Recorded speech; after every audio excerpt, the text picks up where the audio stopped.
Bugünkü sifarişimiz gördüyünüz kimi Porsche Taycan'ın hissəsidir. Və orijinal hissədir bu və karbondandır gördüyünüz kimi. Və müştəri bizə müraciət elədi ki, onun üçün əks hissəsini hazırlayaq.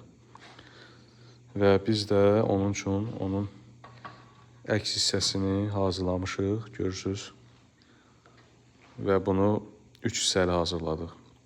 Çünki detal çox böyük olduğundan biz onu 3 hissəli hazırlamalı olduq.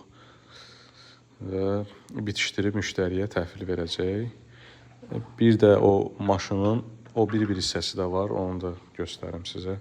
Gördüyünüz kimi buferin saxlayan hissəsidir. Lord ilə desək, el arasında salaçka orijinal hissəsidir. Onun da biz əks tayını hazırlamışıq müştəriyə. Bu da bizim hazırladığımız 3D'dən əks hissəsi. Görürsünüz, hazır vəziyyətdədir.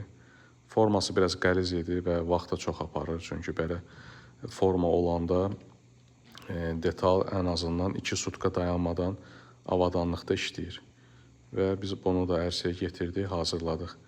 Sizdə də buna bağlı hansısa bir problem olsa, yəni hansı bir hissə ilə bağlı problem olsa, bizə müraciət edə bilərsiniz. Biz də sizin üçün yenisini hazırlaya bilərik. Bu hissələri də hamısını müştəriyə təhvil verəcək. Gördüyünüz kimi hazırdır.